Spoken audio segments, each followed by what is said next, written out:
Welcome. We are so glad you are joining us for the first ever episode of the Accessible God podcast. That's one of those names that we are really excited about, but it's one of those things that I think needs to be like spoken of in a godly voice, like the Accessible God podcast, and then thunder. As we get a budget, we'll add in sound We'll effects. add in the Yeah. thunder sound. Yeah. Lightning or something. Yeah. Yeah. Well, good stuff. No, we are the Accessible God podcast. I am one of your hosts. My name is Hank Jenkins, and I am joined by my co-host, the magnificent, the amazing Jonathan Campbell. Well, Jonathan, thank how are you. you doing tonight? I'm doing good. I appreciate it. I'm glad that the money I sent you found its way into your pocket. So you give me good. I appreciate that. Well, Yep. yeah, I got to build you up. We I, we I, disabled folk, we got to stick together. We gotta yeah, lift ourselves up because nobody we else could, is. we could just turn this podcast into 30 minutes of stroking each other's ego. That'll be great. Yeah, yeah.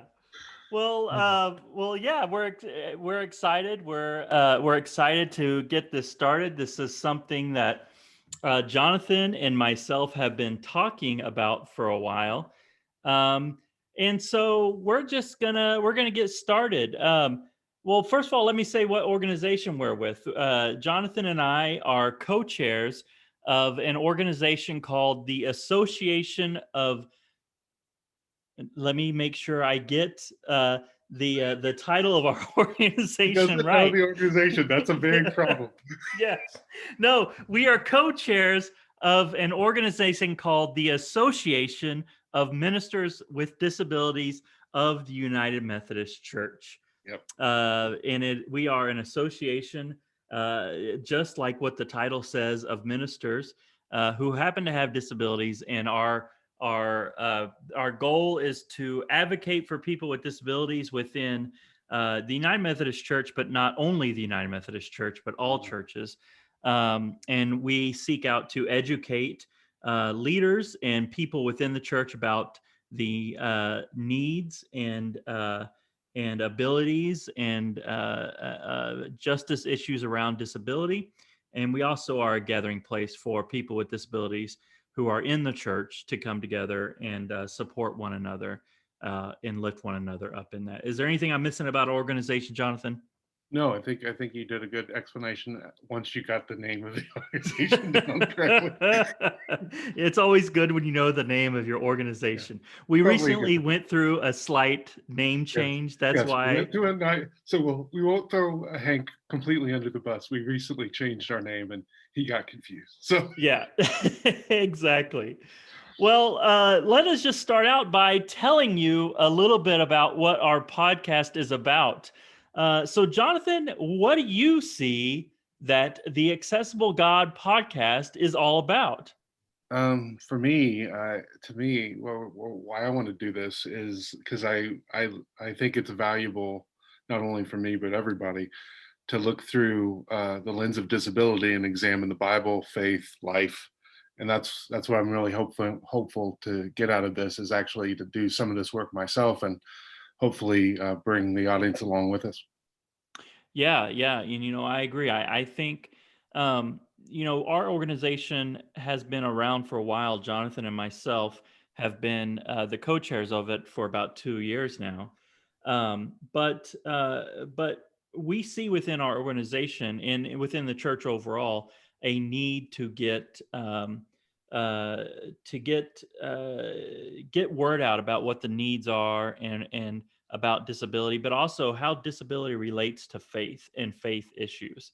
And I think there's no better way right now in 2021 to do that than by doing a podcast. A lot of people are getting information about different areas of life through podcasts right now, and this is a chance for people with disabilities within the church to get their voice out.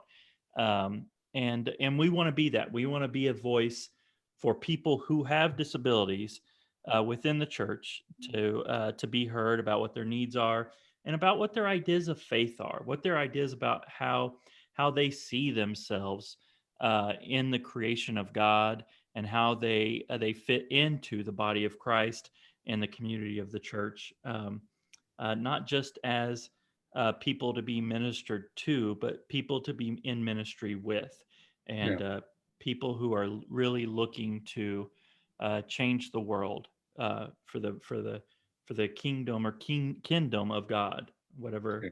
term or phrase you like to use there. Absolutely. Um, so who do we think Jonathan, who would you say this podcast is for? Yeah, Everybody. everybody. I And mean, we'll get into this, but this aspect of faith, this aspect of life, has been under-examined yeah, in not only in the larger scheme of society, but also in the church. And so, this is about letting everybody kind of delve into the reality of we all are finite. We all have issues where we are limited. We all have the reality of death that we have to deal with and disease. And those realities, oftentimes we ignore them. And I think we do that to our peril, but we do that. And so for me, everybody needs to listen in, and everybody can learn something if they're willing um, to allow it to work on them. But to be honest, we wanted to create this for a safe space for people with disabilities to talk, to yeah, share faith, because I don't think most people that are able-bodied know this, but most people in the disability community, especially in the academic and intellectual uh, community that has folks with disabilities, the church is seen as the enemy. The church mhm, is seen as the bad guy. yeah, And we think Jesus is beautiful. We think Christianity has something amazing to offer to the disabled community. But because of past horrible treatment and some real discrimination, the church is viewed as the bad guy. And so for me, part of this is trying to share the narrative of, no, there's amazing stuff here. We just haven't been talking about it. yeah, So, Jonathan. I think that's such a good point. I think that a lot of people don't realize that within the disabled community, there's a lot of distrust of the church. oh, tons, Um, tons. yeah, and that's for a multitude of reasons. But one, people with disabilities for the longest time have not felt welcome in a church. The church, when they do welcome people with disabilities, and spend a more majority of its time either ignoring people with disabilities or trying to change them, trying to uh, heal them, or really what they're trying to do is fix them. And a lot of people with disabilities don't feel like they need to be fixed. Um, Well, I think too, I'll just be honest, I think most able-bodied folks struggle with uh, the realities of being finite, like all of us do. We all struggle with yeah, that. But I think we kind of remind them of that problem that they don't like to deal with. And so when we roll in, or we limp in, or we have our issues, they have to face their own mortality, and they don't, like any human being, they push back against that. Unfortunately, they push us out the door. yeah, it's that whole denial of vulnerability, right? Yeah, That absolutely. denial of how our bodies are created to be, which is finite and fragile. Yeah, Uh, and people don't want to face that reality because it scares them. It scares them at any moment in life. Your life situation could be changed yeah. from for whatever reason. And I mean, that's natural. That's for everybody. That's not just. It's not like we're trying to make able-bodied folks feel bad, but the reality is they oftentimes ignore, deny, and try to discount us so they don't have to deal with their own feelings. Yeah. And but that's not, a Socrates statement. The unexamined life is not worth living. uh, Hmm. we're not examining life in its fullness if we're not dealing with the realities of what it means to embody that. And part of what it means to embody human life is to have disability, to have disease, to deal with your vulnerability. That's just life. Yeah, yeah, it is life, and it's a life that that both you and I are familiar with. You and I are individuals who have lived with disabilities for a long time. Yep. I was not born with a disability, but have lived a majority of my life with a disability. Yeah. Um, but so since we're talking about who we are as Yeah. disabled individuals. Let's introduce the audience to So, ourselves a little bit and tell them who we are. If we want people to listen to us, if we want them to hear what we have to say, they have to know who we are. it's So cute. let's tell them. It's cute. You think people are still listening. Hey, you know what? I always assume people are listening to me, and maybe that's why I talk too much. What I want us to say is, "Hi, Mom. I'm glad you're listening." Is mom even listening? Oh, Mm. the first one, Mom, if I'm listening. Um, well, let's start with credentials because we in the West are obsessed with credentials, right? Right. So let's start with credentials. I'm a ordained elder in the United Methodist Church. I was ordained in 2013 in the Greater New Jersey Annual Conference. I'm not from New Jersey originally. I'm from Kansas. I also have MDiv, which is kind of the pastor degree. It's a master's degree that mainline churches require most pastors to get to become a pastor ordained. And then I also have a THM in Church and Society. Okay. So those are my Okay. credentials. That's Tell my for paperwork. folks who may not be familiar with alphabet soup, what does Yeah. THM stand for? Master of Divinity is the degree. Again, it's usually a 3-year degree, sometimes a 40-year degree that pastors. It's basically pastor training. Um, and then a THM is a Master's of Theology, and you can do that in a certain focus. I chose the focus of Church and Society because I'm doing stuff like this. I want to talk about how our faith intersects with the ground of our life, and so I did my THM in large part because I wanted to do more stuff around disability and specialize in it for a year. And that's what I did. I luckily had some professors that really encouraged me to do that. And that's what I did with that. So that's my paperwork. I don't know if you want to go over your paperwork so people know. Oh, of Uh, course I want to go your over my paperwork. okay, I spent time working on that paperwork. absolutely. So yeah, I am Reverend Hank Jenkins. Um, I am an ordained deacon in the United Methodist Church, which is it's ordained minister just the same, but it's a different order or call of ministry from an elder. I don't know if this is the place to go into it, but the main distinctions about around deacon or elder is that an elder is called to itinerancy, called to order the church, and also called to uh, do the sacraments within the church. Yeah. Whereas a deacon, we are called to more specialized ministry, more ministries of justice, of mission in the world. We are not itinerant, and itinerant just means that you. Well, tell us what itinerant means. As It means the bishop can call you up and move you yeah, to the church. so That's what it means. I get appointed by the bishop, but I as a deacon I seek out my own appointments. Yeah, So well, I I don't want to step on you because I'm an elder trying to step on explain deacon. Maybe it's not a good idea, but I've heard it explained, and I like it that deacons are help connect the church to the world, that is um, exactly right. Yeah. and I think that's a wonderful distinction. And I would, if I was a deacon, I would probably have a tattoo somewhere that said that.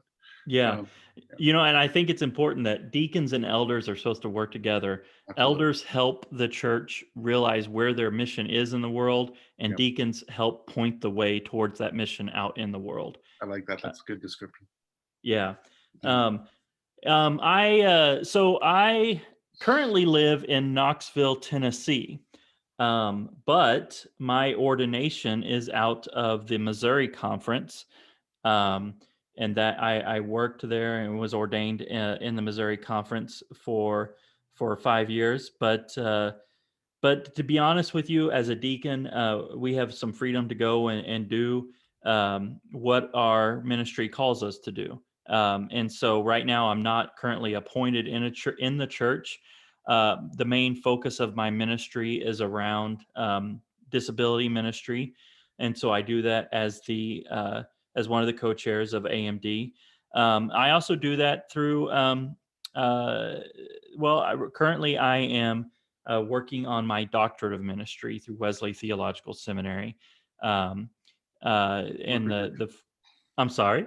More credentials. More credentials. Yes, I have an MDiv, my Master's of Divinity from a small theological seminary in Tulsa, Oklahoma, which is Phillips Theological Seminary.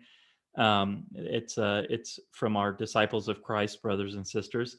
Um, but I'm currently working on my doctorate of ministry, as I said, through Wesley Theological Seminary, and the theme or the focus of that is holiness, engagement, and mission in the world, and I'm focusing on disability, and specifically how um, I'm looking at how our denomination or denominations can better empower, equip, and engage people with disabilities and leadership in the church. Because as I said, it's really important to me that when we talk about disability ministry, we're not just talking about ministry to people with disabilities, but being in ministry with people with disabilities, and however we see that. Yeah. And also helping them realize that they're called to minister back. I think that's an important thing. Yeah, yeah, exactly. See, understand that people with disabilities have gifts, and they are looking to utilize those gifts within the church. Absolutely.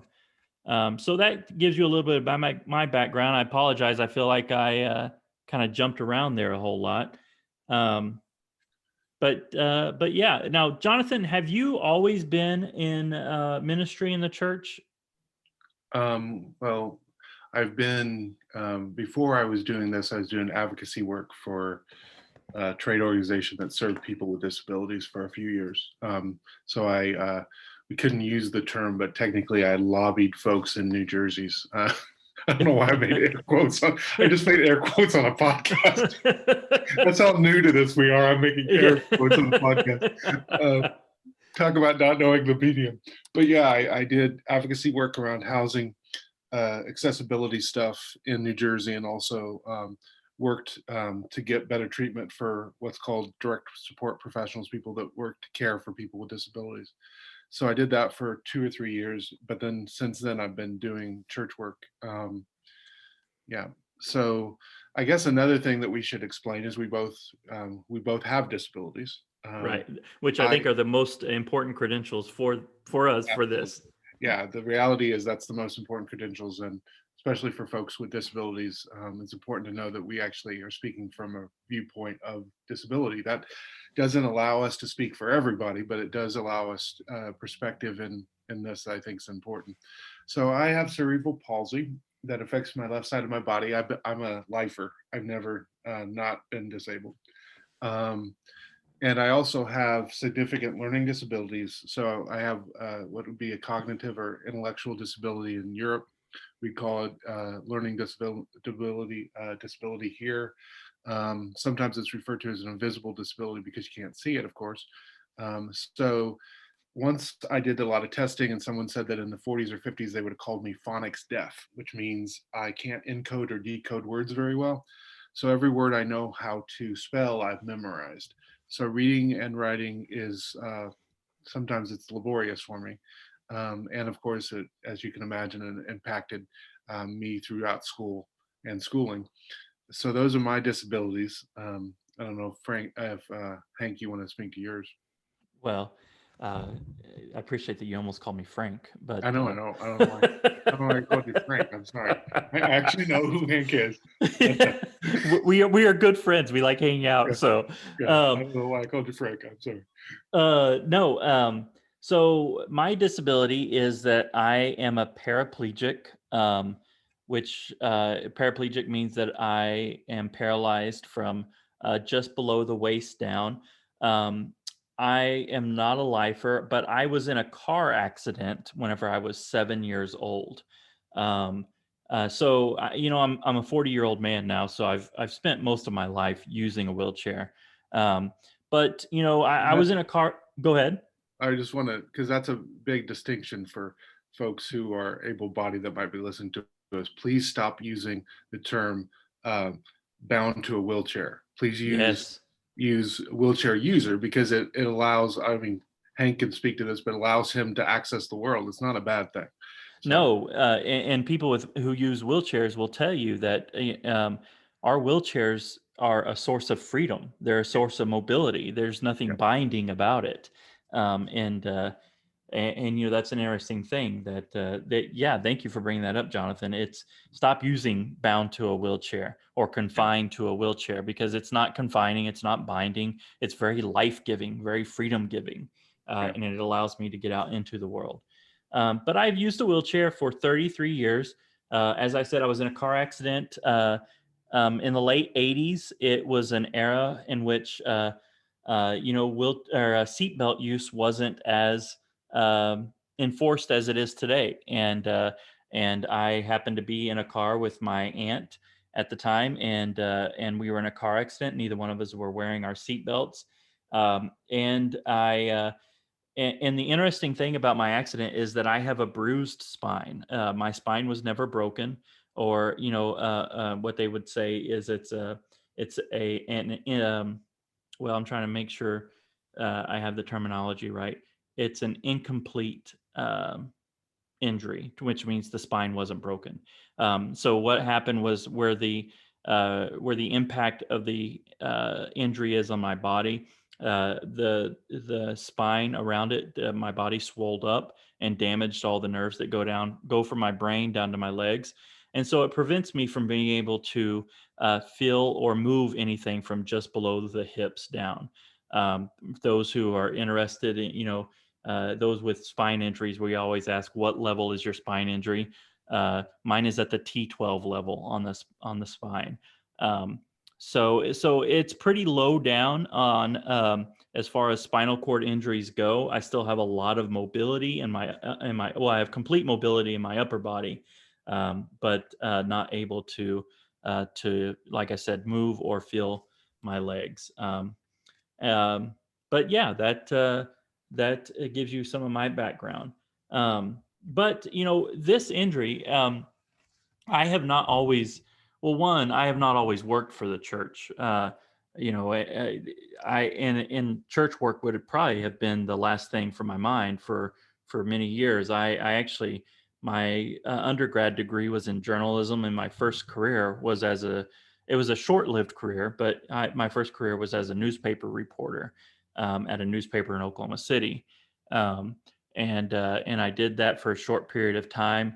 Um, got married to my wife, and my wife is a journalist also. And when she was pursuing a job at another city, we left that, and then I was left trying to find out what I was going to do, and kind of stumbled my way into ministry, into youth ministry, in fact, and worked at that point 10 years in youth ministry. And along the journey of it, decided that this was something that I wanted to do with the rest of my life, but also um, come to find that, you know, being a person with a disability, that I really became passionate about how the church and church bodies related to people with disabilities, um, and um, and you know, that thing that we mentioned earlier about how people with disabilities um, don't always feel the most welcomed, or don't always have, you know, the most bright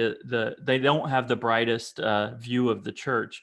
And I came to realize that, and I have this deep desire to make the church or church bodies a welcoming place for people with disabilities. Well, really for all people, yeah. but specifically for people with disabilities. Well, I mean, And the reality that so many folks with disabilities have a negative view of the church, you know, as both of us are ministers, and we believe that spirituality is important. We believe Christianity is a wonderful access point to God.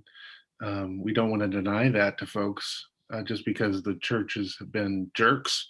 You know, yeah, the history of the church is ugly. We'll get into some of that as we go through, but you know, it's pretty dark sometimes, and we're denying a lot of people with disabilities real good access to God because we've decided to lock the doors, not God. We've decided to lock the doors. So right. And a lot of this stems around um, how how people view disability, right? And it's how we view disability, and it's how we view what the Bible says about disability.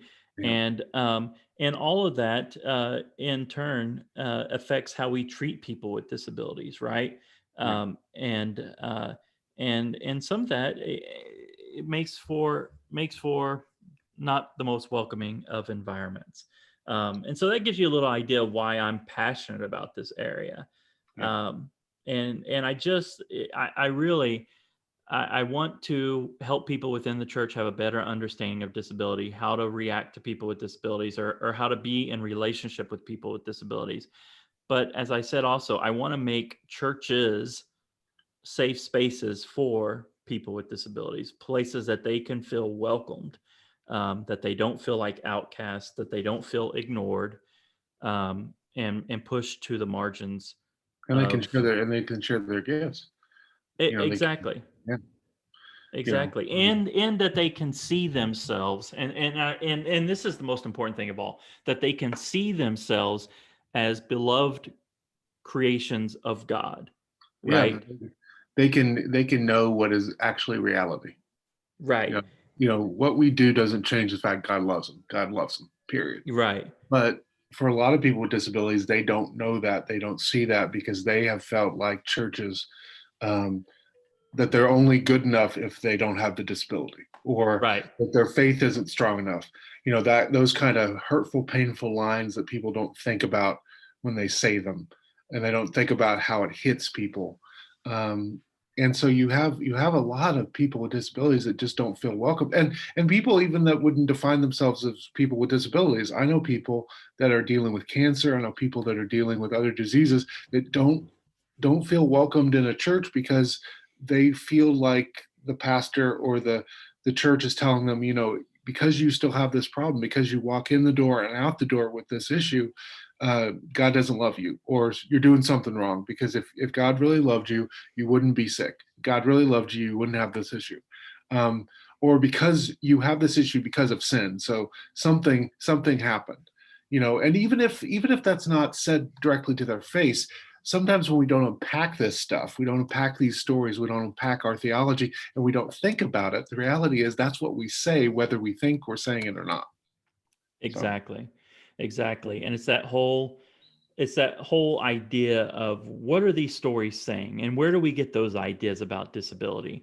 And so much of this work has to do with re-examining those stories. And I think really important for me is those healing narratives from the gospel stories, and re-examining, looking at what is really going on here. What is going on with these people with disabilities that Jesus is healing or curing?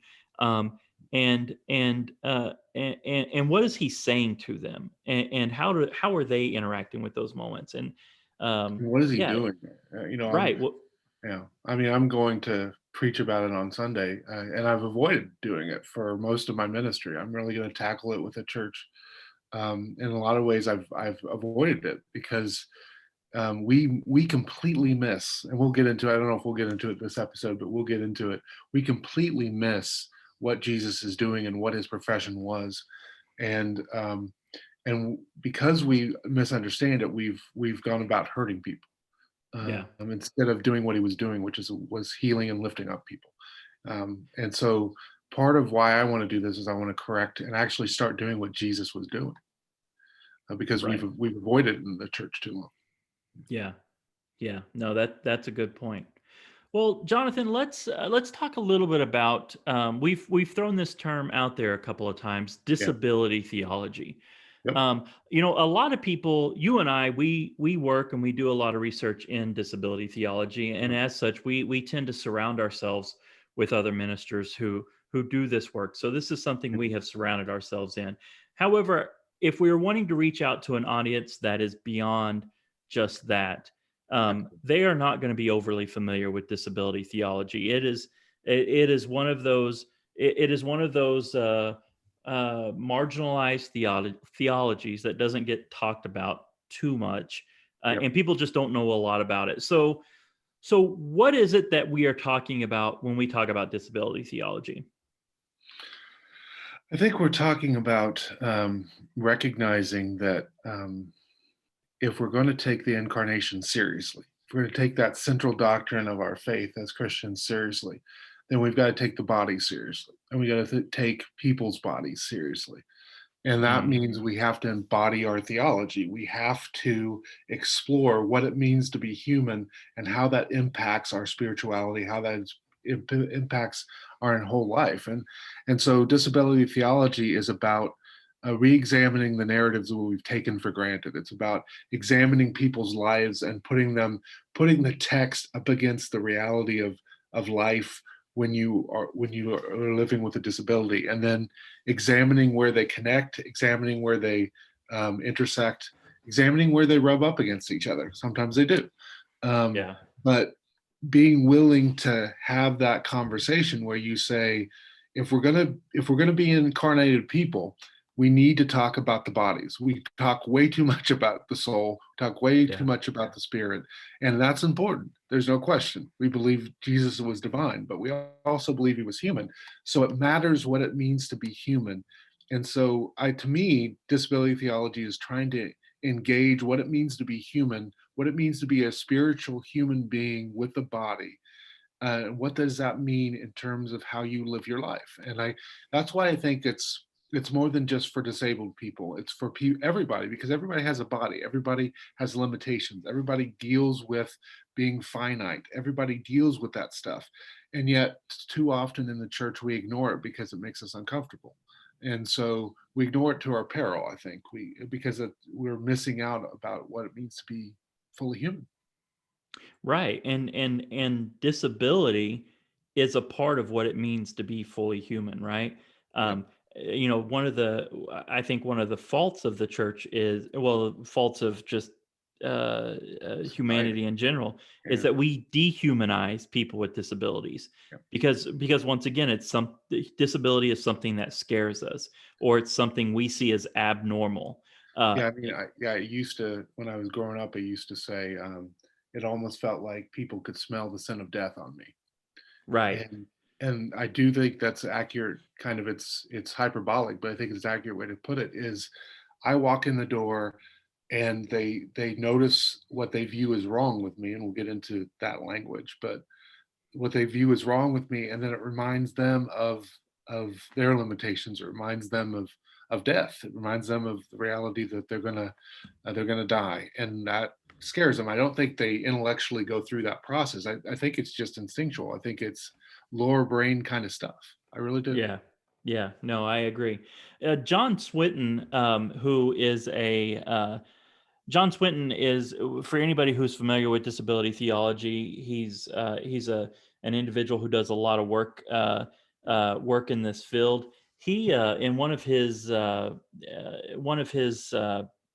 s- speaking engagements I was able to listen to a while back. He describes disability theology as an attempt by disabled and non-disabled Christians to understand and interpret the gospel of Jesus Christ, God and humanity, against the backdrop of the historical and contemporary experiences of people with disabilities. For me, I think for me that part about the experiences of people with disabilities is important. Absolutely. Understanding the stories of the Bible, the stories of faith through the lens, through the experience of disability. And Yeah. that's not a view or a lens that a church has spent a lot of time um, uh, thinking about, or putting itself in, because but it's one that you said that is needed for everybody. Oh, It's yeah, it's a marginalized people yeah. who um, who can tell you what it means to be pushed to the margins, but have something that they want to say about their experiences with Jesus Christ, right? And we're missing, Um, without every voice, we're missing part of the story, missing part of the essential part of the story. An example I'll give you is, back during American slavery, during the height of it, um, white folks would read Exodus and not see freedom from slavery, right? They would not see the fact that God was calling them to end slavery now. But yet, the African American slaves that were exposed to that story, they saw it, they got it, because they understood what it meant to be oppressed. They understood what it meant to be pushed down and marginalized. And so they saw in that text, hey, this is a story about people that are marginalized, and God is swooping in to free them. Right. This isn't just a story of 1,000 years ago or 2,000 years ago. This is what God wants to do now with us. And that's what I think is essential, is when you bring in the voice of a group that has been marginalized, been ignored, and you listen to them, you will hear God speak again. You will hear God Exactly. speak anew. And that's what we're getting at. That's what we're trying to do. Right. Yeah, I think a great example of me for that is the story of Jacob, Yeah. and Jacob's experience in wrestling with God. Right. Not only because in that experience Jacob is changed and he goes away limping, which Yes, I love, which as a person with a limp, I love that story. He walks away from God, and he walks away encountering God with a limp. And that yeah. gives me the right to say, hey, you know what? I can limp and still encounter God. So shut up. Right, exactly. But for me, what's important about that story is not only that he walks away with a limp, and many people would read that as he walks away with a disability, Yeah. which I think it's important that we recognize that Jacob walked away with a With this, disability. he encountered God, and actually acquires his disability through his encounter with God. You know, And with his disability, he takes on a new name, a new identity. yes, and that experience changes him for the better, which is another important thing that we'll talk about. Is yes, disability can be difficult. It has its bad sides, but it can also be freeing and liberating and life-giving. And we'll talk about that too. That's what's important. Yeah, and it changes our worldview, and it changes how we see the world and how we interact with people. And as you said, so many times for the better. Now, I'm not gonna No, we don't want to disregard. sugarcoat it. Right, we don't want to disregard that with disability there is suffering out there, and there are people who do experience suffering with disability. So not all disability is grand, and um, there are some people do experience suffering with disability, But especially we, as they have yeah. newly acquired disabilities. They're trying to learn how to live a new life. It can And be. it's especially though too important, I think, to parse suffering, right? Right.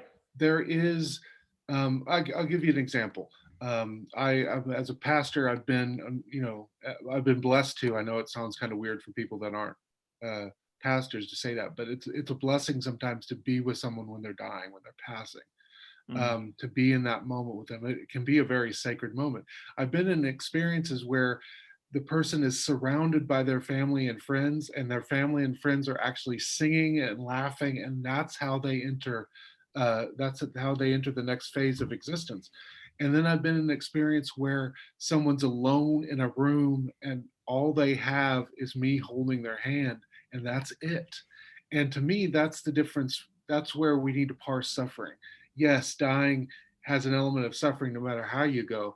But the reality is if you're surrounded by people you love, if you feel like you're in a community that cares about you and loves you, that experience is radically less filled with suffering. It's filled with joy than it is with suffering, versus if you're alone and nobody's there with you.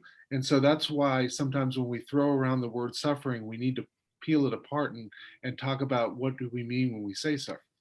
Yeah. Yeah. Exactly. Um, So once again, let's talk about some terminology. Yeah. What are some terms that we are going to maybe use that people need to be familiar with as we talk about disability theology or disability in general? Yeah, I put together a little hasty list. And this won't cover everything, and we don't necessarily want to unpack all these tonight. We're gonna do more than one podcast, so you're gonna have to suffer through this with us. Hopefully, it's Yeah. not suffering. Again, Mom, thanks for listening. Hi, Anyway, mom. one of the main things I think is, you brought it up. We didn't unpack it yet, but the difference between healing and curing, because that's essential to understand what Jesus was doing. And I'll unpack it a little bit, I think, because it's worth it. Healing is not the same thing as curing, and what we mean with curing is, think about we live in, this is another term we're going to have to unpack. We live in a medical model mindset along a lot of times with disability and disease, which means what we think about is what's wrong with the person and how we can fix it. So that's Right. what curing is about. So for me, if I was cured in that way, what would happen would be I would no longer have cerebral palsy. I'd no longer have learning disabilities. For Hank, it would Right. mean he could walk, right? Right. And he would be mobile, fully mobile. That would be curing. Right. Healing, though, is about wholeness. It's about the Jewish concept of shalom. It's about giving someone full and lasting peace all the way down. That's what it means. That's what healing means. And we would argue, disability theologians would argue, that you can be healed, you can have that peace, you can have that shalom all the way down and still have your disability. And Yeah. so that's the separation we want to make. And again, we probably won't get into this tonight. That's a little ad for our next one or our next couple. At some point, though, we're going to talk to you about why healing and curing is so important to understand what Jesus was doing. So Yeah. that's a little tasty nugget for later on, right? Yeah. No, Uh, that's good. What other terminology do you have? Image of God. The Okay. idea that we're all the actual term is imago Dei. We're made in the image of God, and that's important for people with disabilities because we think it's something we often ignore. Or actually people ignore about us. They don't give that reality to us. The scripture is very clear. Every human being is made in the image of God. Everybody. Right. And yet, so often people with disabilities, that reality isn't given to us. We're not given that that qualification.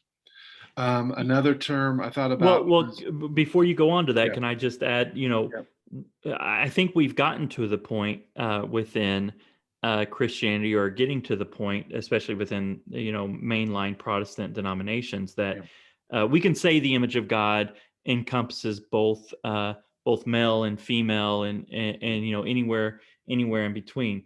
But we still have not gotten to the point to where it doesn't mean able-bodied, right? yeah, yeah, We when we say image of God, we're thinking of someone who is completely, and I'm using air quotes now, healthy, yeah, upright, and yeah, walking around. yeah. Um, the image of Term God is something beyond that. term sometimes we use in the disability community that upsets our able-bodied brothers and sisters is temporarily disabled. Right, Because it's a reminder that everybody, almost everybody, if you live long enough, everybody will have some type of disability some point in their life. It's just a reality. right, Um, and that leads to me the image of God thing and the fact that we've been denied that really really comes into the reality of we need to re-examine and redefine sin, right? right, Because we have a tendency in the church to say disability exists because of sin. And right, so when you say that, unfortunately, you oftentimes remove the idea that God is in us. God is the image of God is in us because you right, focus on the fact that we're here just because of sin. And so part of what we have to do, part of what disability theologians do is argue that we need to understand that sin is not connected to death and disability and disease. That we need to right, take those things, we need to separate those things, or at least nuance them quite a bit to recognize that there isn't a one-on-one kind of overlap between sin, death, and disability. right. So that's What else do we got? I got brokenness. Okay. I got a term I created, so I'll give myself a little TM here. Yeah, Power of limitations. I love that term. Yeah, thank you. Uh, Accessibility, which we know most people think of construction, but that's why we named it Accessible God Podcast, because accessibility means more than just the fact you can get through the door. It means actually being part of a community. Embodiment, we've talked about that a little bit, but we'll talk about it more. Suffering, we've talked about. And then, of course, medical model, I talked about a little bit. And then the counter to those oftentimes are either called the social model or the cultural model. Those are Yeah. kind of my quick terms that I wrote down. I don't know if you have anything else you want to throw out. I don't really, I think you covered most of it, but the other things that when we talk about terminology, or even labels, I get this question a lot from church leaders is, how do they refer to disabled people, right? Yeah. and they want to know what label or term we Yeah. should use. Ask Um, them. exactly. Ask the individual. Yeah, because Um, we're all different. Some of us like different things. right. Just like somebody in an ethnic group or a racial group might like to be referred to differently. Same thing for people with disabilities. So whenever somebody asks me what I should do with the person with disability, I said, "Well, have you talked to the person with the disability? Have you Exactly. asked the person with the disability?" They will usually. I'm not saying. Look, people with disabilities can be jerks too. I mean, that's a universal human reality. A But lot of most people of say that about me. Yeah, of course. But most of us, if you come up nicely with a smile, with a nice attitude, and you're curious, and you ask us, "Hey, I'm just curious. How would you like to be referred?" We usually will answer nicely, Yeah. because we usually don't get people asking us nicely those kind of things. Now, I want to warn you: don't go into like 4 hours of asking us questions. We're not Yeah. your science experiments, but you know, th- Right.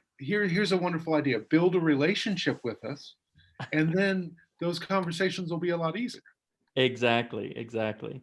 But when getting back to this idea of labels and terminology, I think Yep, there are two things that two safe bets that people need to go with. One is either person first language, which is yes, a lot of what we've been using, person with a disability, yep, or person with paraplegia. And the idea behind this is it places the personhood first, yes, and it because and we're it often ignored. We're often seen as our problem, our right. disability.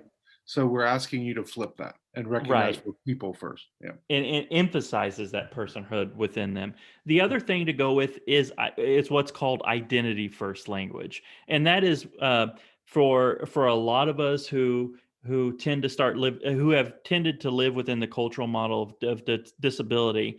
Um, I identify as disabled, and so I identify myself as a disabled person, and that would be what is known as identity first, because I identify with my disability.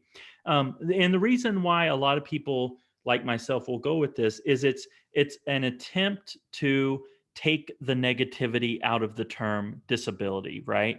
Um, I don't see disabled or disability as a dirty word, and I'm trying to help other people not see it as such. And because of that, I identify with the term disabled. I'm a disabled individual, and I see nothing wrong with that. In fact, it's a source of pride for me, and it's also something that we would say within the disability community that gives us some political clout. It helps us identify with who we are with a certain group of people that has a message to share with the world. It And creates so, community. Yeah. It yeah, creates community.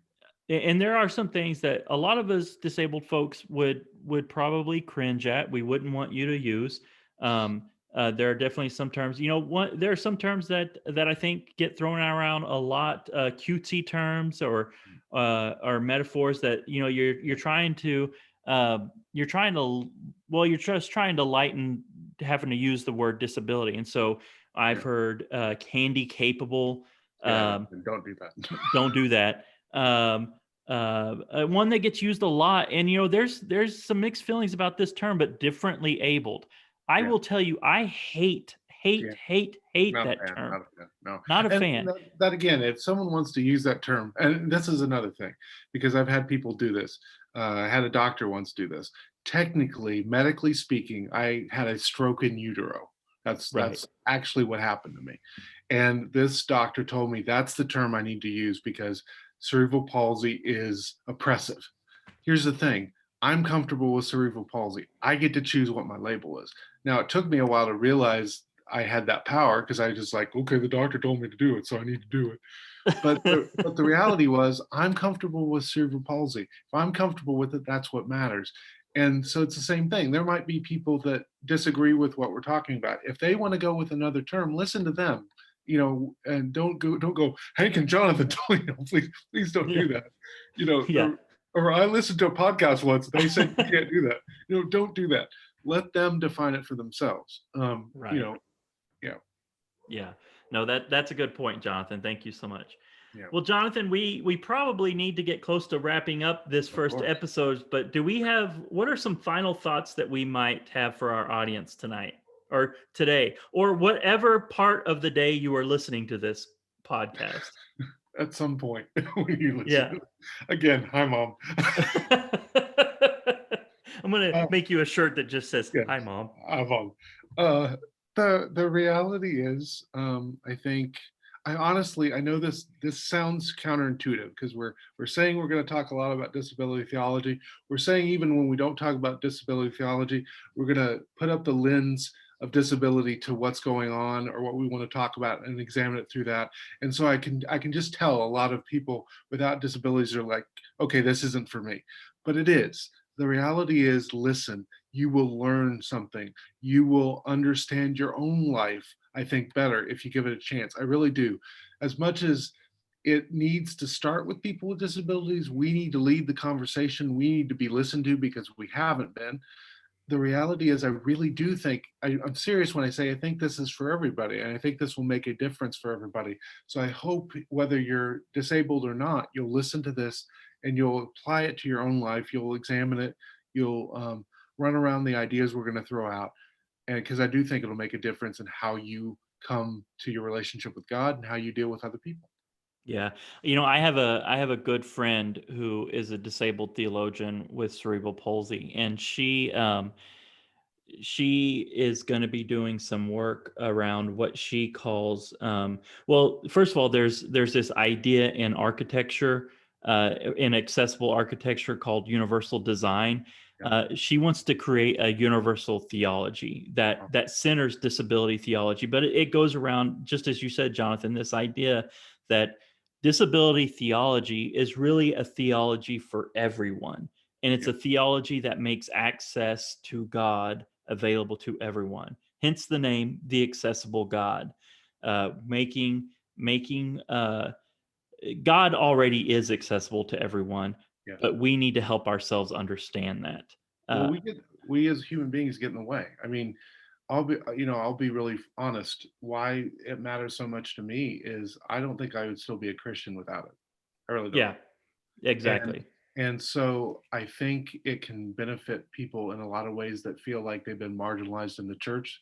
They don't have to have disabilities because this speaks to the idea of what it means to be marginalized and the reality that God doesn't marginalize, we do. And so I think that's Exactly. important. Yeah. Exactly. Yeah, and I'm hoping along the way, we're not just going to talk about theology. Yes, We absolutely. we're going to talk a little bit about pop culture. There's a lot of issues that deal with disability in movies or Yeah. in TV, in entertainment. music, Yep. TV entertainment, and we're going to talk about all that and how it relates to theology, to scripture, and how we see ourselves as disabled persons within that. So we hope you have enjoyed this first episode of the Accessible God podcast. We certainly hope that you join us for future episodes as we get them out. We will share stories of experiences we've had within the church living with a disability. I know I have a lot of stories I want to share, specifically stories around people trying to heal me. Those are always fun. Oh Uh, yes. Woo. yeah. So we will share some of those stories with you, and we hope to have plenty of guests of ours because Absolutely. Jonathan, as we said earlier, we do not speak to the whole for the whole disabled community, Absolutely not. and we Jonathan with cerebral palsy, me with paraplegia. We are only two spectrums of the multitude of disabilities that exist in the world, and so we want to make sure that we have all those voices uh, here within this podcast. Um, well, we hope you enjoyed this. We welcome any comments you might have Absolutely. about our podcast. You can. Be nice, Uh, please. I'm sorry. Say it again, Jonathan. Be nice. It's our first Be podcast. yes, be nice, but yeah, if you have comments, you can. Is this a venue where I give out my email, Jonathan, or do we give out Yeah. emails? Yeah, we can Okay. give that emails. Yeah. Okay. Well, you Absolutely. can email me rev.hank.jenkins@gmail.com, or you can email Jonathan at Pastor J Campbell at hotmail.com, and we'll have that in the notes of the episode. Yeah. All right. Well, we hope you have a wonderful day wherever you are, and we look forward to talking to you again. Bye.